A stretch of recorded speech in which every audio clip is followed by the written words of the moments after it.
What's up everyone, Marvin here of Javin Gaming, and we have got a new video tungkol naman ito sa Splinterlands ngayon. And this will be specifically about using bots on Splinterlands. Una sa lahat, i-clear ko lang ito. Using bots in Splinterlands are allowed. Ilang beses na yung kinonfirm or sinagot yung tanong na yan dun sa Discord and sa Telegram. Bots are legal sa Splinterlands.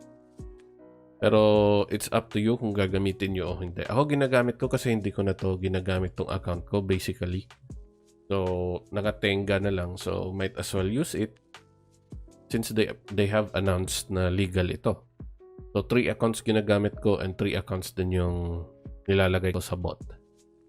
So, pero bago natin simulan, wag niyong kalimutan na click yung like and subscribe button dyan sa baba, and also to click that notification bell para alam nyo agad na nag-upload ako ng new video or nag-live ako sa YouTube. So, ayun na nga. So, yung bot na to, nakita ko lang to sa GitHub. And so far, ito yung may magandang takbo since it is using an API. So, meron siyang binabasehan na database. And nagbabase siya sa mga history ng ginagamit mo or yung mga nakasave na history. So, ayun. Ginawa ko lang tong video na to kasi ang daming nagtanong kung paano gawin to eh. Pero di ko kayo ini-encourage na gamitin to kasi mas mainam pa rin na kayo yung gumawa. Kasi automated lang to. May patterns or algorithms lang to na sinusunod. So, pwede maaaring magmali to. And also, the win rate will depend basically sa cards na meron kayo. So, ito na yung una. So, lahat ng links na kailangan yung pindutin or gamitin ay ilalagay ko sa description. So, huwag kayo mag-alala para mas madali. So, ito na yung bot mismo. Ultimate Splinterlands bot version 2 experimental. May have bugs. By PC Jones ito. So, una sa lahat, i-download nyo ito. Para ma-download ito, i-click nyo itong code. Itong green button, and then click download zip. So ayan, nagda-download na yan sa baba. Next, kailangan natin mag-download nitong .NET 5.0. So ito na, na-click ko na to.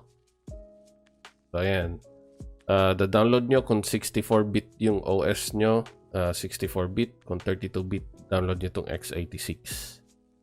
So after that, download naman tayo ng Chrome driver. Ito yung magko-control sa Chrome browser nyo para makapaglaro yung bot. So para naman malaman kung ano yung tawag dito version ng bot, ng Google Chrome nyo, punta kayo dito sa tatlong tuldok na to, nasa top right corner, sa ilalim ng close. Click nyo to, and then help, then about Google Chrome. Ayan, Chrome is up-to-date version 94. So, close natin to. Version 94, download natin yan. So, download natin Windows 32. Kasi Windows tayo eh. So, close lang natin. Punta tayo sa downloads. Ayan. Ayan, dito na tayo. Chrome driver, Ultimate Splinterlands. Na-download ko na to kaya di ko na yan. So ayan, nandito na tayo sa download folder natin. Una natin gagawin, i-install natin tong .NET Runtime 5.0. So ayan, run nyo lang yan. Akin na-install na eh. So ayan, ano nyo lang yan, install nyo lang yan, and wait nyo matapos, and then okay. Next, extract natin tong mga files na to. Extract to Chrome driver Win32, and then extract natin tong bot. So, wait lang natin matapos to. And habang nag-i-extract guys, huwag nyo kalimutan i-like yung video guys ha. Tapos subscribe nyo na rin yung channel ko para makatulong naman to sa paglago ng channel ko and hopefully ma-monetize na rin ako. So next, ayan, punta na tayo dito sa Chrome driver Win32. Itong file na to, nag-iisang file lang yan. Right-click nyo and then copy. Punta naman kayo dito sa bot folder, itong Ultimate Splinterlands bot version 2. Ayan. Punta kayo, rekta kayo dito sa bin, release, net 5.0. Then ayan na. Dito, ipipaste nyo dito yung Chrome driver. Ayan, pumasok na siya. Next, pupunta kayo dito sa config. Ito, para to sa mga accounts nyo. Kaya lang. Yan. So, ang gagawin nyo para makalogin kayo, kunwari sa akin, 3 yung accounts ko. Jvin, na ganyan yung spelling. Iba-iba lang yung spelling sa akin eh. Yan. So, ang gagawin nyo para ilagay, kailangan nyo ng posting key. Kailangan nyo ng posting key, guys, ha. So, paano makuha yung posting key? Punta kayo dito sa Splinterlands. Click nyo tong pangalan nyo. And then, request account keys. Mag-i-email yan sa inyo. Check nyo lang yung email nyo. And then, log in kayo dun. And then, makikita dun yung mga lahat ng keys nyo. Pero we need here posting keys para makalogin. So, saan ba yan? So, ayan. Username nyo. Kunwari, ito yung username ko, Jvin. So, yung, posting key, dito nyo ilalagay. So, ganyan. Aba yan eh. Ganyan. Ganyan din.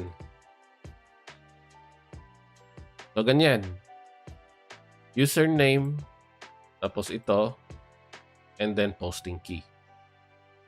Posting key, yan. Same goes with the other accounts.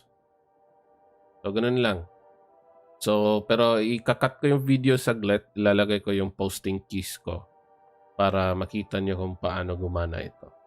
Okay? Lang guys. Ayan, so nalagay ko na yung mga details ko. Dito naman tayo next sa config. Ito sa config, ito yung mga codes na, kunwari yung mga trabaho. Ito, prioritize quest. Kung gusto nyo gawin ng, bot yung quest, lalagay nyo dito true. Pero ako, I want it set to false. Dahil gusto ko ako na gumawa ng quest. Sleep between battles, I recommend na 0 muna to kasi buggy pa to siya. Pag hindi 0 ito, hindi gagana yung bot. Hindi pinaayos. ECR threshold, ibig sabihin yan, yung limit ng ECR na bago kayo huminto. So, kung gusto nyong 75 lang, yan, 75. Once magpass ng 75 ECR yung accounts nyo, maghihinto siya, magre-rest siya until pwede na ulit. So, claim season reward, false nyo na lang yan. Claim quest reward, pwede nyo rin i-false to para kayo na mag-claim at makita nyo. Request new quest, kapag kunwari Earth yung quest at gusto nyo palitan. Earth or Snipe, ganyan. Lagyan nyo ng comma para ma-separate. Pero dahil sinet nyo as false, hindi nyo naiisipin yung quest na yan. Headless. Pag naka-false to, makikita nyo yung galaw ng bot sa browser. Papakita ko yan sa inyo mamaya. Pero pag true, ibig sabihin dito, ang lalabas lang ay yung CMD. Yung command prompt lang yung lalabas. Ipapakita lang doon yung logs. Yung pag-click niya ng battle, pag-click niya ng skip, pag-click niya ng rumble, kung nanalo ka, kung natalo ka, ilang ECR, ilang DEC, gano'n. So, max browser instances. Depende na yan kung ilang browser gusto nyo nakabukas. Pwedeng 2, pwedeng 1. Huwag 0 kailan hindi mag-i-start yan. So, 1 or 2. Use API set to true. Unless in-announce nila na wag muna kasi maraming error. Pag nag-use ng API, may sinusunod siya na database about card using and ang gumawa niyan ay yung may-ari nito or yung programmer. So, ayan yung API URL. Ayan. And then debug false, so yun ang galawin yan. Write log to file, false. True, pwede nyo ilagay kung gusto nyo may copy kayo ng log. Pero di mo naman talaga kailangan yan. Not unless gusto mong i-copy yan. So once you're done, hindi to kailangan kong iset to 0 to dahil, or at least 10, dahil mababa yung ECR ko ngayon eh. So close natin, save. And then, once you're done, close lang natin tong mga browsers just to be sure. And close lang natin tong mga browsers to be sure. And then, hanapin nyo dito ito. An Ultimate Splinterlands Bot version 2. So, double click nyo lang. Tapos lalabas to, command prompt. Ayan, load reading 3 accounts. Sa kabilang window lumabas eh. Kabilang screen lumabas, sorry. Ayan.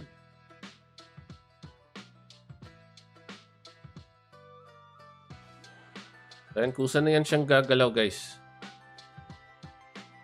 So, ayan, nagbabattle na siya. And also take note na yung win rate talaga nito nagdedepende kung anong cards meron ka. So, don't expect na perfect ang performance ng bot. Ayan, manood muna tayo ng isang gameplay. So, yun na, nagpipick na siya ng cards. Ayan. Kinlik niya na yung battle button. Kaya kung nakikita nyo dito sa side na to, ayan, selecting team. So, waiting na lang yan sa kalaban. So, ayan na, nagsimula na.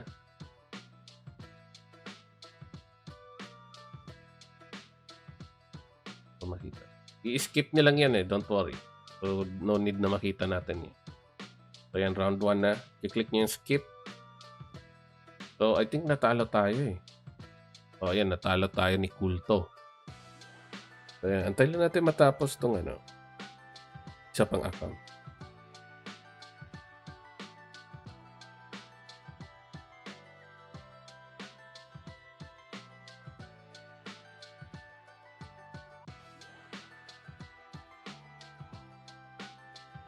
So, ayan, nakapag-start agad, oh.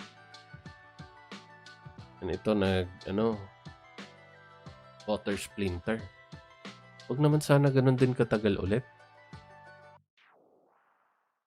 Ayun, mabilis. Water splinter din yung kalaban. Sana naman manalo. Pantalo yata tayo dito, ah. Ang pahangit naman ang pinakita. Ayun, panalo. Panalo. Yun. At least may panalo sa tatlo. So, ayun. Ipapakita ko naman sa inyo kapag naka-headless.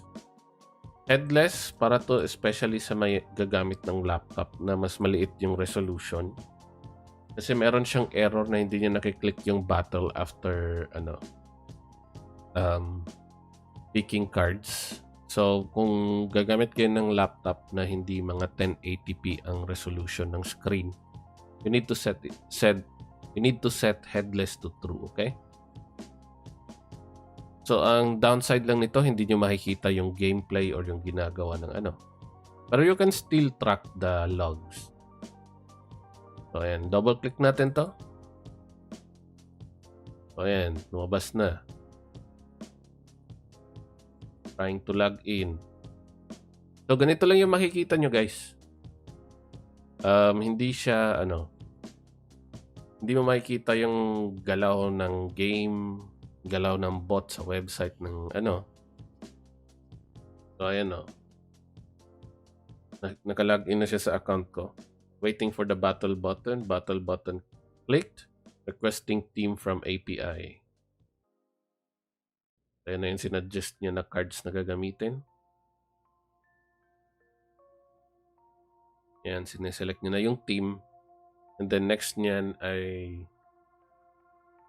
click rumble button yata.